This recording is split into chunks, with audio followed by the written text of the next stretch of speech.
नमस्कार मंडळी, ऐश्वर्या पेवाल ब्लॉग्स मध्ये मी ऐश्वर्या तुमच्या सगळ्यांचं खूप खूप स्वागत करते। तुम्हाला सुद्धा तुमच्या मुलांना गार्डनिंग शिकवायचंय किंवा तर इलेक्ट्रिकल, ऑटोमोबाईल सोबतच मेकॅनिकल किंवा तर फूड रिलेटेड काही शिकवायचंय तर म्हणजे शाळा तर आहेच ऑफकोर्स, पण शाळा व्यतिरिक्त काही एक्स्ट्रा करिक्युलर किंवा तर असं म्हणू शकतो की अप्लाइड लर्निंग म्हणजे त्यांना स्वतःला ह्या गोष्टी शिकता येणार आहेत। त्यांचं एज ग्रुप मात्र थोडं मोठं आहे, म्हणजे 9वी 10वी 11वी 12वी पर्यंतची जी वयोगटातील मुलं आहेत त्यांच्यासाठी हे खूप महत्त्वाचं ठरणार आहे। का सांगते, आपल्याला शाळेमध्ये शिक्षण तर मिळतंच बरोबर, पुस्तकी ज्ञान बरंच मिळतं, पण थिअरिटिकल नॉलेज सोबत प्रॅक्टिकल नॉलेज पण तितकंच गरजेचं असतं आणि आता तर ती काळाची गरज आहे, राईट। तर मुलांना ते अप्लाइड लर्निंग म्हणजेच प्रॅक्टिकल नॉलेज मिळवण्यासाठी तुम्हाला काही वर्कशॉप्स अटेंड करायला द्यावं लागतं किंवा तर सेमिनार अटेंड करायला द्यावं लागतं बरोबर। पण वर्कशॉप्स मध्ये मात्र काय तर फक्त बघायचं नाही, तर तुम्हाला स्वतःच्या हाताने त्या गोष्टी करता येणार आहेत, बनवता येणार आहेत। अशीच एकमेव शाळा पुण्यात आहे। येस, आज मी विजिट करतेय कारीगार या शाळेला, स्कूल ऑफ अप्लाइड लर्निंग। तर कारीगार या शाळेमध्ये आज आपण काय बघणार आहोत, या स्कूल ऑफ अप्लाइड लर्निंग मध्ये काय बघणार आहोत, तर इथे यांच्याकडे वेगवेगळे सेटअप आहेत वर्कशॉपचे आणि त्यांच्याकडे कोर्सेसही चालतात। तुमच्या शाळेच्या वेळामध्ये किंवा तर वीकेंड टू वीकेंड वर्कशॉप्स असतात, बरंच काही अवेलेबल आहे। गरजेचं नाहीये की शाळा करताय आणि मग त्याच दिवशी संध्याकाळी येऊन क्लासला जायचं, असं काही कंपल्शन नाहीये। त्यामुळे तुम्हाला तुमच्या वेळेनुसार इथे मुलांना शिकायला पाठवता येऊ शकतंय। तर मंडळी, फ्युचर मध्ये त्यांना कोणत्या स्ट्रीम मध्ये ऍडमिशन घ्यायचंय किंवा तर इंजिनिअरिंग म्हटलं पण त्यामध्ये बरेचसे स्ट्रीम्स असतात, राईट, म्हणजे की बरेचसे ऑप्शन्स असतात, इलेक्ट्रिकल असतं, मेकॅनिकल असतं, ऑटोमोबाईल असतं, सॉफ्टवेअर असतं, बरेच ऑप्शन्स आहेत। पण आपल्या मुलाला कोणत्या स्ट्रीम मध्ये जायला आवडणार आहे किंवा कोणत्या सेक्टर मध्ये बेसिकली जायला आवडणार आहे ह्याचीच जर माहिती आपल्याला मिळत नसेल तर मग पहिले 1-2 वर्ष थोडे डिफिकल्ट असू शकतात, राईट। तोच प्रेशर कमी करण्यासाठी, अभ्यासाचा प्रेशर कमी करण्यासाठी, त्या पर्टिक्युलर फील्ड मध्ये आपल्या मुलांची ग्रोथ होण्यासाठी आणि त्यांना त्यांची आवड निर्माण करण्यासाठी तुम्ही या शाळेत पाठवणं खूप गरजेचं असं मला वाटतं। चला तुम्हाला दाखवते आतमध्ये काय काय मुलांना शिकायला मिळणार आहे। कम मंडळी, आतमध्ये आल्यानंतर चिन्मय आपल्याला भेटलेले आहेत, त्यांचं खूप खूप स्वागत करूयात। खूप खूप स्वागत आहे। आणि Karigar school of applied learning, so मला प्रेक्षकांपर्यंत हेही पोहोचवणं खूप गरजेचं वाटतं की ही शाळा का आणि कोणत्या मोटिव्हने ती सुरू करण्यात आली आहे, काय मोठं होता नेमकी। सो मोटिव्हकडे जाण्याच्या आधी आपली जी पालक संस्था आहे लेंडाहॅन इंडिया, ही ऑलमोस्ट गेले 20 वर्ष शालेय स्तरावरती वोकेशनल एज्युकेशन, स्किल एज्युकेशन आणण्यासाठी प्रयत्न करते। कारण आपल्या शालेय पद्धतीमध्ये मार्क, पाठांतर, वाचन, अभ्यास त्याचे एक सेट पॅटर्न आहे, पण करून शिकण्याची आपल्या शाळेमध्ये फार हे मिळत नाही संधी। त्यासाठी आपल्या संस्थेचे प्रयत्न होते आणि त्यातला कारीगर स्कूल ऑफ अप्लाइड लर्निंग हा आपला एक असा प्रकल्प आहे जिकडे स्किल एज्युकेशन हे फक्त समाजातल्या ठराविक अ ब क वर्गासाठी न असता ते सगळ्यांसाठी आहे। ते खूप आनंदी आहे आणि करून शिकण्यातला खूप एक मजा असते, तो वेगळा जॉय असतो। ते समजून घेण्यासाठी कारीगर स्कूल ऑफ अप्लाइड लर्निंगची बेसिकली सुरुवात झाली। आपण म्हणतोच की शाळा आहे, स्कूल आहे, पण ती अप्लाइड लर्निंग करून शिकण्याची आहे। ती कशी दिसते, आपल्या रेग्युलर शाळेपेक्षा वेगळी कशी आहे ते आपण बघूच म्हणजे। बट कारीगर हा शब्दाचा मेन त्याच्यापासून गरज तिकडून तयार झाली आणि कारीगर म्हणजे स्किल्ड आर्टिझन, स्किल्ड पर्सन, त्यासाठी तयार करण्यासाठी आपला बेसिकली हे सेंटर काम करतं। वा, आणि किती वयोगटातील मुलं इथे येऊ शकतात आणि नेमकं कशी प्रोसेस असते साधारण, जर एखाद्याला इथे ऍडमिशन घ्यायची असेल तर हाऊ इट वर्क्स। सो वयोगट आपल्याकडे फ्लेक्झिबल आहे बराच, म्हणजे अगदी छोट्या मुलं म्हणजे 8 ते 12 वयोगटातल्या मुलांसोबत पण आपण काम करतो। पण आपला जो मेजर टार्गेट ग्रुप आहे तो 14 ते 18, 14 ते 20 साधारणतः या वयोगटामध्ये येतो। आणि त्यांच्याबरोबर आपण काम करताना त्यांना याच्यातलं बेसिकली त्यांचे करिअर करताना काय काय चांगले चॉईसेस त्यांच्यासमोर आहेत हे त्यांना आपण इथे काम करताना त्याची जाणीव करून देतो, ते समजून घ्यायला मदत करतो। आणि ह्याला तुम्ही जॉईन व्हायचं असेल तर आपला एक व्हॉट्सअप ग्रुप आहे, आपली वेबसाईट आहे मेन, त्याच्यावर तुम्ही आम्हाला कॉन्टॅक्ट करू शकता। इंस्टाग्राम वरती आपण आहोत, आपण बाकी पण याच्यावरती आहोत आणि आम्ही इथे सदैव असतो। म्हणजे कारीगर 7 दिवस ओपन असतं, आमची टीम असते, त्यामुळे अगदी काही नाही तर तुम्ही just walk through the door आणि आम्ही इथे तुमच्यासाठी अवेलेबल। क्या बात आहे, मस्त। आता बऱ्याच जणांचं असं असतं की आमचा मुलगा किंवा मुलगी ऑलरेडी शाळा खूप तासांची असते, शाळा झाल्यानंतर त्यातनं वेळ कसा काढणार ह्याच्यासाठी, so that is a big question mark, की नेहमी एक एक्स्ट्रा करिक्युलर स्विमिंगला जरी पाठवायचं म्हटलं तरी वेळ नाही मिळत, अशी बरीच तक्रार असते। सो इथे मुलं कशी येऊ शकतात किंवा टाइम कसे असतात, आपले टायमिंग्स कसे आहेत, मुलांनी किती वेळ देणं अपेक्षित आहे। सो बेसिकली 2 भाग त्याच्यामधले। पहिला जो एक्स्ट्रा करिक्युलर बद्दल बोललो तर आमचं मत असं आहे की व्होकेशनल एज्युकेशन हे एक्स्ट्रा करिक्युलर न होता तो करिक्युलरचाच भाग झाला पाहिजे. आणि म्हणून आम्ही अप्लाइड लर्निंग म्हणतो, म्हणजे जे आपण पुस्तकात शिकतो तेच आपण कृतीशील पद्धतीने इथे आपण करून शिकतोय. म्हणजे तेच गणित, तेच सायन्स, तेच लँग्वेजेस, त्याच सगळ्या वेगवेगळ्या गोष्टी along with other soft skill, पण आपण ते इथे ऍक्च्युअली करता करता आपल्याला समजणे असं सोपं जातं. सो आपण आपल्या पद्धतीने वेगळे प्रकल्प चालला, तिकडे शाळा आपल्याकडे येतात, म्हणजे शाळेच्या वेळामध्ये शाळा इकडे येतात. कधी आठवड्यातनं एक दिवस, कधी आठवड्यातनं अर्धा दिवस, असा इथे पूर्णपणे काढून इथे मुलं त्यांची शिकतात. आपल्याकडे 6 लॅब्स आहेत वेगळ्या वेगळ्या, तिथे मुलं स्प्रेड होऊन ग्रुप वाईज, बॅचेस वाईज ते शिकत राहतात. त्याच्याशिवाय आपल्याकडे रविवारी वेगळे वेगळे क्लासेस चालतात. सुट्ट्यांमध्ये, म्हणजे हिवाळीची सुट्टी असेल, दिवाळीची असेल, क्रिसमस असेल, उन्हाळीची असेल, त्यामध्ये आपल्याकडे भरपूर प्रोग्राम्स चालू असतात. समर कॅम्प्स असतात, समर स्कूल असतात, विंटर स्कूल असतात, जेणेकरून मुलांना जेव्हा जेव्हा कुठे वेळ मिळतो त्या ठिकाणी आपलं सेंटर त्यांच्यासाठी काहीतरी प्रोग्राम, प्रोजेक्ट घेऊन तयार असतं की या इथे शिका. कारण शिकण्याची प्रक्रिया ही कंटिन्युअस चालू असते. ती जर आनंददायी असेल तर कंटाळा येत नाही, आणि टिपिकल शाळेपेक्षा वेगळी शाळा असेल तर मुलं इथे, त्यामुळे आमच्याकडे समोरमध्ये खूप मोठे मोठे प्रकल्प चालले आणि मुलांचा पण त्याला उत्साह खूप असतो. मस्त, ग्रेट. सो आता जसं तुम्ही म्हणालात की शाळा येते आणि शाळेच्या वेळामध्ये ती विद्यार्थी इथे येतात, पण समजा कोणाला इंडिव्हिज्युअली मुलांना इथे ऍडमिशन करून द्यायची असेल तर मग तसंही तुम्ही इंडिव्हिज्युअल ऍडमिशन ही एक्सेप्ट करता? येस, इंडिव्हिज्युअल ऍडमिशन पण आपण करतो. आपल्याकडे म्हणलं की आपल्याकडे वीकेंडला पण वेगळे वेगळे कोर्सेस चाललेले असतात, बॅचेस चाललेले असतात. त्याच्यामध्ये दोन्ही असतात, म्हणजे अप्लाइड लर्निंग पण आहे, आणि ज्या काही मुलांना किंवा असे काही पालक ज्यांना वाटतं की आपल्या मुलांना पुढे याच्यामध्ये प्रोफेशन करायचे, करिअर करायचे, सो अशा मुलांसाठी पण आपल्याकडे वेगवेगळे बॅचेस चालू असतात. सो इंडिव्हिज्युअली आपण मुलांच्या त्याप्रमाणे बॅचेस फॉर्म करतो. ओके. आणि आता सगळ्यात महत्वाचा मुद्दा की नेमके फीज कशी असतात, म्हणजे काय स्टार्टिंग रेंज असेल किंवा काय? ऑफकोर्स आम्ही सगळे, कारण की खूप कोर्सेस आहेत. मग अशी मी एक रेकी केली तेव्हा कळलं की बरंच मोठा, म्हणजे खूप मोठा सेटअप आहे खरं तर हा. पण ह्याच्यामध्ये प्रत्येकाची फीज आम्ही इझिली नाही सांगू शकत, कारण ते कस्टमायझेशन होतं, राईट? सो कस्टमायझेशन पण होतं की तुम्हाला किती वेळ देता येणार आहे, किती वेळात तो एक पर्टिक्युलर तुम्हाला वर्कशॉप अटेंड करता येणार आहे, त्या अकॉर्डिंगली पण फीज चेंज होते. पण स्टार्टिंग फीज काय असेल आपल्याकडे? सो साधारणतः आपला एक सेशन असतं की एक क्लास म्हणतो आपण, तो 3 ते 3.5 तासाचा असतो. त्याच्यामध्ये सेफ्टी, ऍक्च्युअली काम करायची पद्धत, आणि त्यानंतर क्लोजिंग, थिअरी, असा सगळा पण आपण त्याच्यामध्ये तो इन्क्लूड केलेला असतो. त्याची साधारणतः किंमत आपली ₹500 पर सेशन आपली पडते. कारण रॉ मटेरियल स्टार्टिंग रेंज आहे, रॉ मटेरियल्स आणि बाकी सगळ्या गोष्टी त्याच्यामध्ये इन्व्हॉल्ड असतात. बरं. जर काही ऍडव्हान्स प्रोजेक्ट असेल, काही अजून काही ऍडव्हान्स काम असेल तर थोडी फी त्याप्रमाणे वाढू शकते, राईट? सो त्याच्यासाठी म्हणून तुम्हाला इथे येऊन भेट देणं गरजेचं आहे. त्यांचा नंबर व्हॉट्सअपवरती जसं तुम्ही संपर्क साधू शकता, त्याचा नंबर पण मी स्क्रीनवर देते. आता आपल्या गप्पा भरपूर झाल्यात, पण Chinmay, I am super excited की आपण प्रेक्षकांना दाखवणार आहोत की पुण्यात एकमेव अशी शाळा आहे जिथे विद्यार्थ्यांना स्वतःहून गोष्टी करता येतात आणि शिकता येतात. So I am super excited की तुम्ही दाखवा काय काय वर्कशॉप्स आहेत आपल्याकडे. चलो, let's begin. So this is a bus. This is the bus. We call it Skills on Wheels. So as the name suggests, basically शाळेत मुलांना, पालकांना, शिक्षकांना, शाळेच्या व्यतिरिक्त वेगवेगळ्या कम्युनिटीज मध्ये सगळ्या ठिकाणी प्रश्न असतो की स्किल एज्युकेशन आहे, आवश्यक आहे, आम्हाला माहिती आहे, हाताने करून शिकायची गरज आहे समजतंय, पण ते आमच्या मुलांना जमेल का, ते सोपं आहे का, शाळेमध्ये घेता येईल का आम्हाला? त्यासाठी आमचा हा एक one of the unique initiative skills on wheels. Basically आम्ही ही बस पूर्णपणे आतनं सगळी चेंज करून अशा प्रकारे ती केली आहे की याच्यामध्ये आपल्याकडे शिकवल्या जाणाऱ्या वेगळ्या वेगळ्या स्किल सब्जेक्ट्स आहे, मल्टी स्किल सब्जेक्ट्सचे टूल्स आहेत, ऍप्लिकेशन आहे, रॉ मटेरियल असतं, आपले ट्रेनर्स बरोबर जातात. एवढंच नाही तर बॅटरी बॅकअप त्याला 3 तासाचा आहे, वायफाय आहे, टीव्ही आहे. म्हणजे मला अगदी युट्यूबवरती काहीतरी बघून प्रोजेक्ट करायचा असेल, म्हणजे नॉट ओनली इन पुणे पण अगदी रिमोट भागांमध्ये कुठे असेल तरी सुद्धा ही बस आपली जाते. सेल्फ सफिशियंटली एक अख्खं सेशन 3 तासाचं होतं.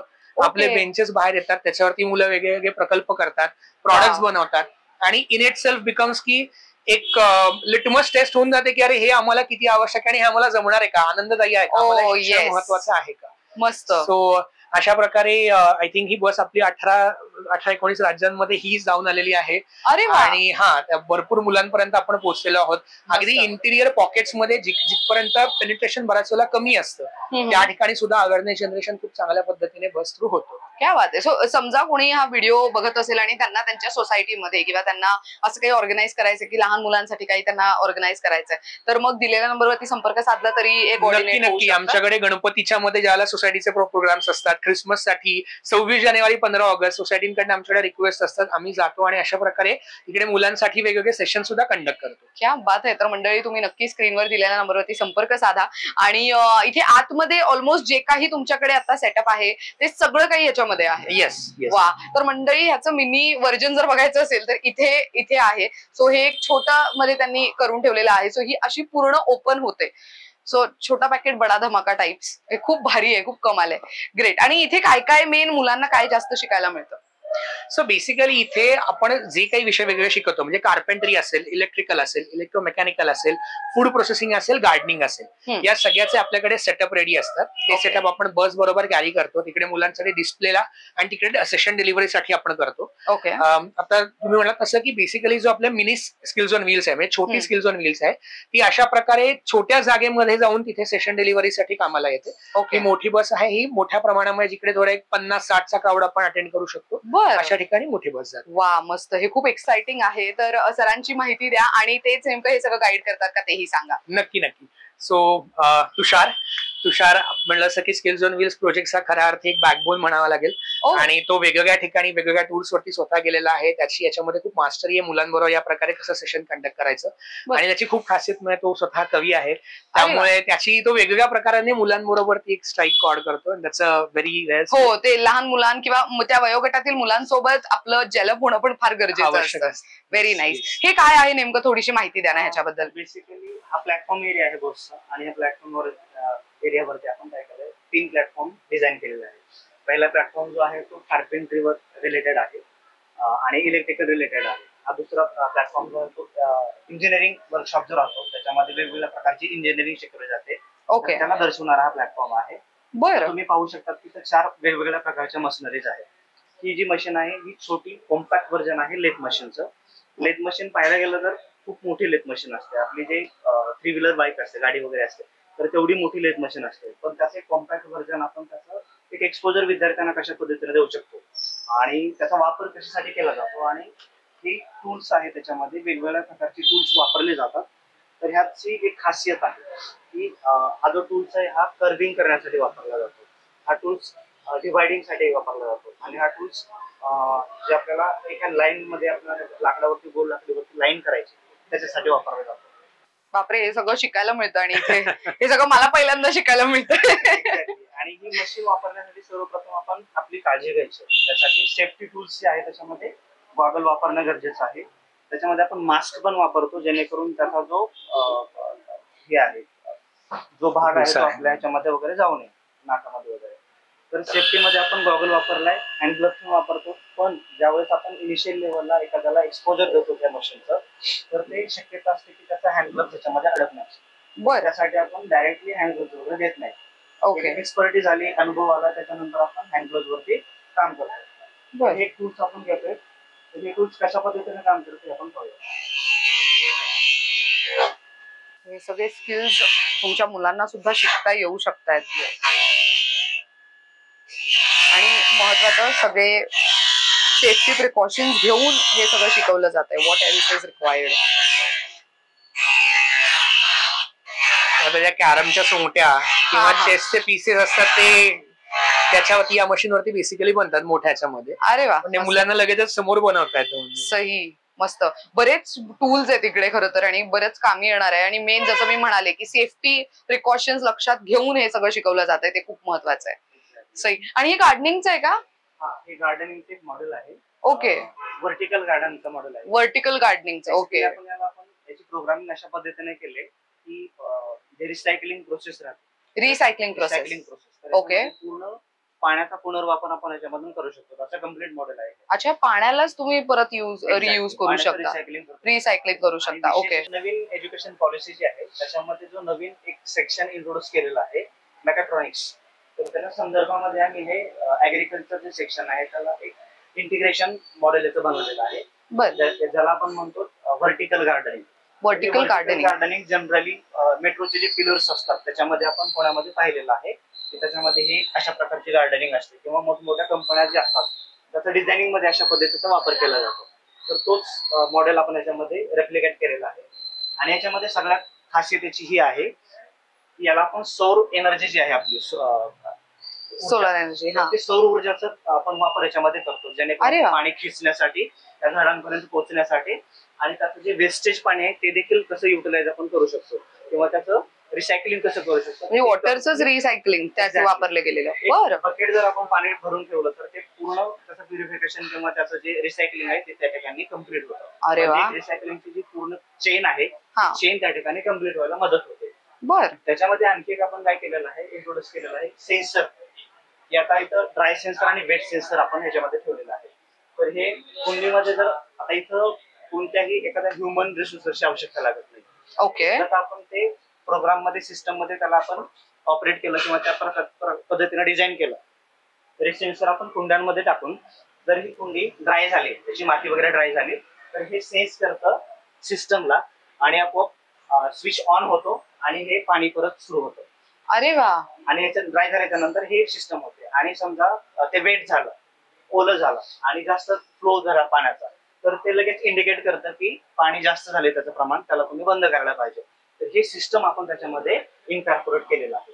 त्या पद्धतीने ते इंडिपेंडेंट, सेल्फ इंडिपेंडेंट तो प्रोजेक्ट आहे, त्या पद्धतीने तो काम करतो. वा, सो बेसिकली लेंड हँड इंडियाच्या सगळ्या प्रकल्पांच्या कामाचं बेसिक हे की आपले जे ट्रॅडिशनल स्किल्स आहेत, ट्रॅडिशनल सेक्टर्स आहेत, त्यांच्यामध्ये इनोव्हेशन आणून मुलांकडनं आपण कशा प्रकारे त्यांना तिथे एनकरेज करू शकतो ते घेण्यासाठी. कारण अल्टिमेटली जे आपल्याकडे शतकानुशतक चालतं ते सोडून काही आपण नवीन अशी जीवन प्रणाली जगू शकणार नाही. बरोबर, आपल्याला त्यांच्यामध्ये सुधारणा आणि त्याला पुढे घेऊन जायचं. ऍब्सोल्युटली. आणि त्यामुळे आता कार्पेंट्री आपण पाहिलं की आता गार्डनिंग असेल, बाकी पण त्याच्यामध्ये समहाव काही याच्यामुळे असं निग्लेक्टेड काही नोशन्स आहेत की हे बाबा असेच फील्ड आहे, त्यात काही नाहीच आहे, तसं नाहीये. पण पॅशनेट, मोटिवेटेड, शिकलेली माणसं जर का त्या सेक्टर्स मध्ये कामाला लागली तर अर्थात, आणि एकीकडे आपल्याकडे अनएम्प्लॉयमेंटचा एवढा मोठा दुसरा प्रश्न आहे, अगदीच. त्या अर्थाने हे सगळं एकत्र ते जुळवून आणण्यासाठी आपली संस्था काम करते. मस्त, पण दिस इज व्हेरी नाईस. म्हणजे हा सेटअपच कमाल वाटतोय मला, हे खूप मस्त आहे.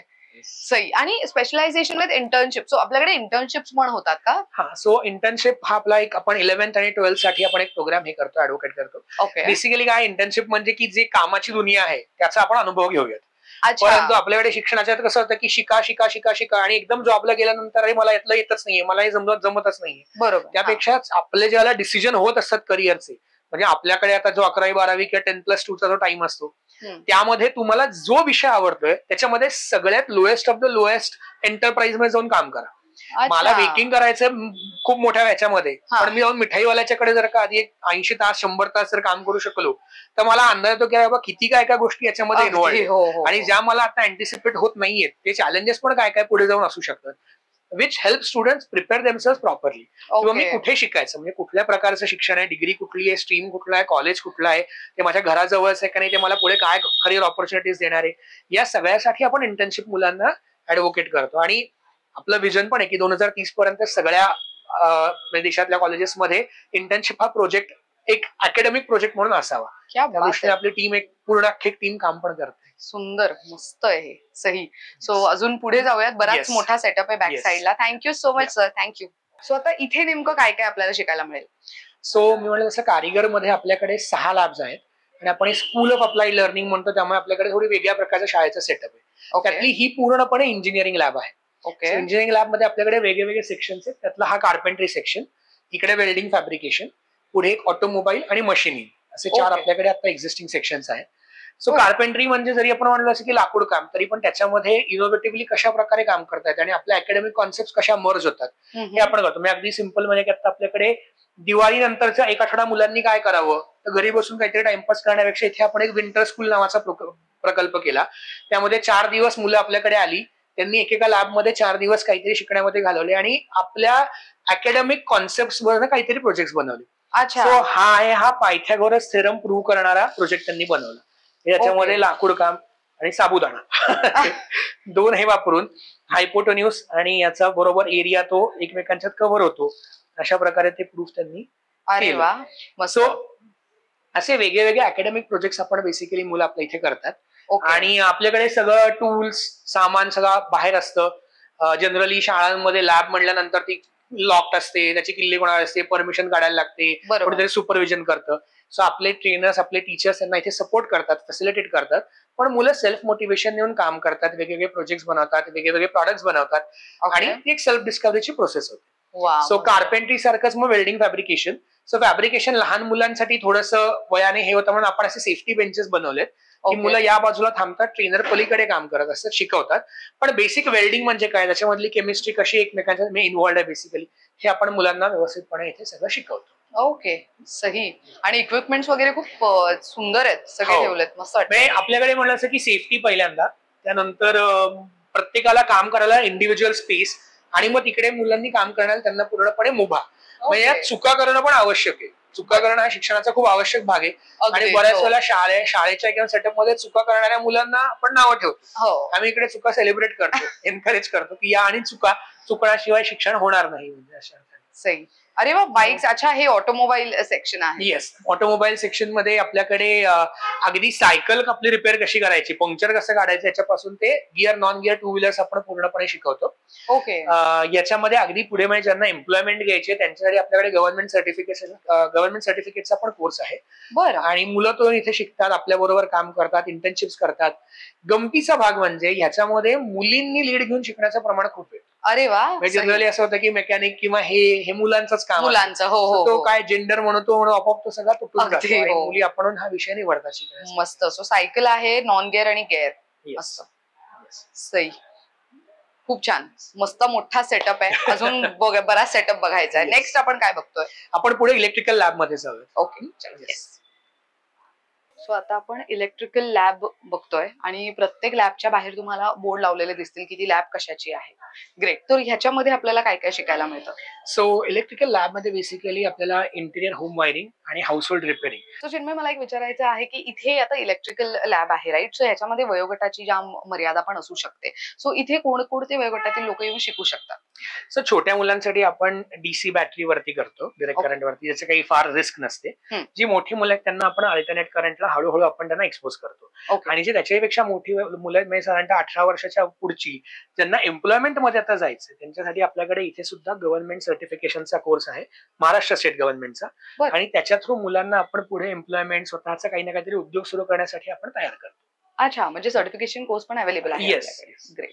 सो इथे काय काय शिकायला मिळतं? सो इलेक्ट्रिकल लॅब मध्ये बेसिकली दोन आपले मेजर सेक्शन्स आहेत, तो म्हणजे होम अप्लायन्स रिपेअरिंगचा आणि इंटिरियर होम वायरिंगचा. सो मी म्हटलं असं की शाळेमध्ये आपल्याला एक चित्र काढतो आपण, एक अॅरो इकडे काढतो की इलेक्ट्रिकल फ्लो इकडून तिकडे चाललाय, तिकडून इकडे चाललाय. तर तसं न होता बेसिकली त्याचं ऍप्लिकेशन कसं आहे हे कळण्यासाठी आपण पूर्णपणे इंटरॅक्टिव्ह पॅनल्स केलेत. आणि आम्ही म्हणतो की आपल्या बायोलॅब मध्ये नाही का झाडांचा सापळा लटकत असतो, आपल्याला काही आपण बायोलॉजी शिकतो असं नाही, म्हणजे आपल्याला बेसिकली स्ट्रक्चर समजतं. इन द सेम सेन्स या पॅनल्स वरती आपण प्रत्येक अप्लायन्सेस ओपन करून ठेवलेले, जेणेकरून तिथे मुलांना त्याच्याबरोबर खेळून शिकता यावं.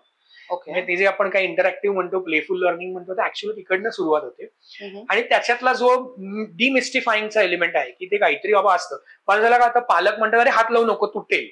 पण एखादी गोष्ट खराब झालेली असते, ती रिपेअर करण्यासाठी पण ती उघडणं फार शिकणं आवश्यक आहे. सो त्यासाठी आपण इथे पूर्णपणे हे करतो. दुसरा आपल्याकडे इथे खूप छान प्रकल्प चालतो म्हणजे रिपेअर कॅफे. ओके. म्हणजे का आता आधीच्या जनरेशन आपल्या घरात सगळ्या गोष्टी रिपेअर करू शकायच्या, पण आपल्याला बेसिक सुद्धा आपलं काही तुटलं तरी लगेचच टाकून द्यायची वेळ येते. तसं व्हायचं की आम्ही म्हणतो तुम्ही तुमचे इलेक्ट्रॉनिक्स अप्लायन्सेस घेऊन या, शनिवार रविवार इथे ते घेऊन या, इथे आमच्या ट्रेनर्स कडनं शिका रिपेअर कसे करायचे आणि तुम्ही स्वतः ते रिपेअर करा. मग आता एखादा काय आपण मिक्सर म्हणला, त्याच्यात किती फॉल्ट पॉइंट्स असतील, 4, 5, 6, पण एकदा घरातल्या एका व्यक्तीने ते शिकून घेतले की पुढच्या वेळेला बिघडल्यानंतर टेस्टरने फक्त आपण टेस्ट करू शकतो की नक्की फॉल्ट पॉईंट कुठे आहे. बरोबर. स्वतःच्या लाईफ मध्ये जे वापरतो ते रिपेअर करण्याची क्षमता असणं फार आवश्यक गरजेचं आहे. Very true. खूप चांगला सेटअप आहे हा, पण खूप मस्त सेटअप आहे. आणि इथे आहे इंटिरियर होम वायरिंगचा, म्हणजे आपल्या घरामध्ये जे काही आपल्याकडे इलेक्ट्रिकलचं पूर्णपणे काम असतं, तर त्याचा सेटअप पूर्णपणे कसा दिसतो, राईट फ्रॉम जो आपला मेन डिस्ट्रीब्युशनचा आहे तो त्याच्यापासून वेगवेगळे अप्लायन्सेस कसे फिट झाले त्याचा पूर्णपणे आपण इथे सेटअप केलेला आहे. आणि हे सगळं प्रॅक्टिकल ओरिएंटेड आहे, म्हणजे मुलांना हे हाताने करून शिकायला मिळतं. आणि याच्याबरोबर थेरी आणि त्याच्याबरोबर सॉफ्टवेअरचा पार्ट, म्हणजे ऑटोकॅड असेल, बाकी असेल, ड्रॉइंगचा पार्ट असेल, तोही आपण शिकवतो. म्हणजे बऱ्याच वेळेला असं होतं की आपल्या घरामध्ये छोटासा काहीतरी प्रॉब्लेम असतो, तो दुरुस्त करण्यासाठी आपण कोणीतरी येण्याचे 2-3 दिवस वाट बघत बसतो. अगदी. आणि मग आल्यानंतर आपल्याला कळतं की अरे एवढं बटनच फक्त ऑन करायचं होतं. बरोबर. त्याच्यापेक्षा आपल्याला जे काही आपल्या आजूबाजूला गोष्टी चालतात त्याचा बेसिक तरी अवेअरनेस आपल्याकडे नक्कीच असावा. सो हे कम्प्युटर सेटअप आहे सगळं, म्हणजे कम्प्युटर लॅब आहे. कम्प्युटर लॅब आहे, कारण काय कम्प्युटर हा आजकाल सगळ्या जॉब्स मधला पहिल्या सगळ्यात इसेन्शियल घटक आहे. नवीन भाषा एक प्रकारची. आणि आपल्या सगळ्या आपल्याकडे आता सगळ्या मुलांना कम्प्युटर व्यवस्थित शिकता यावा यासाठी आपण ही लॅब मुख्यतः वापरतो. पण त्याचसोबत आता आपण इंजिनिअरिंग म्हणल्यानंतर फक्त आपल्याला फिटिंग टर्निंग बेसिक कामं करण्याच्या पलीकडे त्याचं 3D डिझाईन पण करता आलं पाहिजे. इलेक्ट्रिकल मध्ये फिटिंग आणि बाकी सगळ्याच्या सोबत आपल्याला त्याचं ऑटोकॅड ड्रॉइंग जमलं पाहिजे. इलेक्ट्रोमेकॅनिकल लॅब असेल तिथे आपल्याला बेसिक कोडिंग असेल बाकी सगळ्या गोष्टी असतील त्या जमल्या पाहिजेत. गार्डनिंग याच्यासाठी बिझनेससाठी बजेटिंग सारखं एक्सेल वापरण्यासाठी बेसिक स्किल आपल्याला आलं पाहिजे. यासाठी आपण कम्प्युटर लॅब वापरतो आणि मुलं इथे वेगळ्या प्रकारे या गोष्टी शिकत असतात. ओके, सही. आता आपण झालोय इलेक्ट्रोमेकॅनिकल लॅब कडे. येस. सो इलेक्ट्रोमेकॅनिकल लॅब ही बेसिकली आपली टेक्नॉलॉजी लॅब आहे. आणि टेक्नॉलॉजी लॅब मध्ये आपलं सगळ्यात मुख्य आहे म्हणजे याच्यामध्ये robotics, sensor based application, app development, game development, 3D design आणि प्रिंटिंग सुद्धा आपण करतो. म्हणजे आजकाल बेसिकली काय की जे काही आपण जगतो आयुष्यामध्ये त्याच्यामध्ये कुठे ना कुठेतरी टेक्नॉलॉजी इंटिग्रेशन आलेलं आहे. बरोबर. त्यामुळे मुलांनी फक्त बेसिक स्किल्स न शिकता त्याच्याबरोबर ह्याही त्याला एक ऍडव्हान्सची पुढे जोर देणं आणि त्याच्यातनं आपल्या लाईफचे प्रॉब्लेम सॉल्व्ह करण्याकडे वाटचाल करणं हे आवश्यक आहे. स्टार्टअप्स असतील, युनिकॉर्न्स असतील, सगळे असतील, त्याचं बेसिक क्रक्स आहे की आपल्या लाईफ मधला काही ना काहीतरी प्रॉब्लेम ते सॉल्व्ह करतात. तिथपर्यंत जाण्यासाठी मुलांना या पूर्णपणे याचा आपण एक्सपोजर देतो. आणि इथे मग वेगवेगळे प्रकल्प मुलं करतात. हे जे आपण म्हणतो ना की ज्याला problem solving through design thinking, so त्या प्रकारे कळत की योग्य प्रश्न निवडणं, त्या प्रश्नासाठी उत्तर शोधण्यासाठी पूर्णपणे त्याचा अभ्यास करणं, त्याची निगडीत लोकांच्याकडनं त्याची अजून माहिती करून घेणं. म्हणजे माझ्या आजीचा एखादा प्रश्न सोडवला असेल तर मला आजी या वयोगटातल्या किमान 40 युजर्स कडनं मला त्याची माहिती घेणं पाहिजे. सो ते करत अशा प्रकारे मुलांना आपण सांगतो की तुम्ही करा. आणि मग त्यातनं वेगळे वेगळे जे प्रकल्प तयार होतात, सोल्युशन्स येतात, ती इतकी चांगली असतात, ती युजर्स सुद्धा इतकी आवडतात की त्याला मग पुढे चांगल्या प्रकाराने काही ना काहीतरी पेटंट म्हणा, पुढे कन्व्हर्जन म्हणा, पुढे बिझनेसमध्ये हे टर्न व्हायला हळूहळू सुरुवात होते. वा, हे ऍक्च्युली मुलांसाठी खूप फायदेशीर आहे. द रिझन इज की मुलांना कधी कधी कळतच नाही की मला फ्युचरमध्ये जाऊन काय करायचंय. इंजिनिअरिंग बऱ्याच जणांना कळतं, राईट, पण इंजिनिअरिंग मध्ये मला मेकॅनिकल करायचं आहे की इलेक्ट्रिकल करायचं आहे की सॉफ्टवेअर, हे कळायला पण बराच वेळ जातो. आणि तोपर्यंत ते फ्रस्ट्रेट झालेले असतात. आणि त्यांच्यामध्ये जॉब ऑपॉर्च्युनिटीज किती आहेत हे सुद्धा त्यांना कळत नाही. सो आय थिंक हे बघा, इथे बराच असा सेटअप आहे ज्यामध्ये मुलं शिकू शकतात की त्यांना काय काय नेमकं करता येतंय किंवा त्यातनं काय मेन महत्वाचं शिकणं गरजेचं आहे. त्यांची आवड निर्माण होती तीच खूप मोठी गोष्ट आहे. मस्त. सो ऑफकोर्स थेरिटिकल नॉलेज तर शाळा देतेच, पण प्रॅक्टिकल नॉलेज साठी I think it is a very good to go option. मस्त. सो आता आपण गार्डनिंग हे ह्याचं सुद्धा इथे शिक्षण दिलं जातं. हे खूप मोठं आहे कारण की हे फक्त पुस्तकांमध्ये वाचलं जातं, पण हे ऍक्च्युअल मध्ये मिळणं खूप कमाल गोष्ट आहे. सो ह्याच्याबद्दल काय माहिती द्याल? सो गार्डनिंग ऍग्रिकल्चर हा खरं तर भारतातला सगळ्यात जुना प्रोफेशन किंवा जगातला जुना प्रोफेशन आपण म्हणू शकतो. हो, अगदी. आणि दुर्दैवाने आता अवस्था अशी आहे की त्याच्याबद्दलचे प्रश्न तर आपण बघतोच वर्तमानपत्रात इकडे, राईट, पण पुणे हे आता नर्सरीचं सगळ्यात मोठं मार्केट एशियामधलं हे गेले अनेक वर्ष आहे. पण ते असताना पुण्यामध्ये चांगले माळी मिळणं, त्या प्रकारे चांगला बिझनेस ठरवणे सुद्धा दुर्मिळ किंवा कठीण होत चाललेलं आहे. ओके, सो हा गार्डनिंग एरिया आहे, राईट. सो ह्याच्याबद्दल काय माहिती द्याल? इथे मुलांना काय काय शिकवलं जातं? सो गार्डनिंग ऍग्रिकल्चर हा म्हणलं की भारतातला नाही जगातलं सगळ्यात जुनं प्रोफेशन. हो, पण त्याच्यामध्ये अडचणी इतक्या वेगवेगळ्या प्रकारच्या आज आपण बघतो वर्तमानपत्रातल्या न्यूज मध्ये.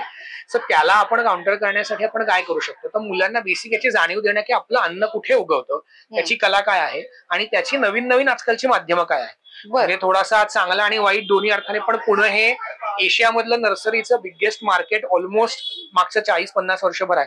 पण तरीही पुण्यामध्ये चांगले माळी मिळत नाहीत, हा एक खूप मोठा प्रॉब्लेम आहे. चांगले फार्मिंगचे वेगळे आपल्याकडे प्रकल्प हे लोकांपर्यंत पोहोचत नाही, त्याची माहिती पोहोचत नाही.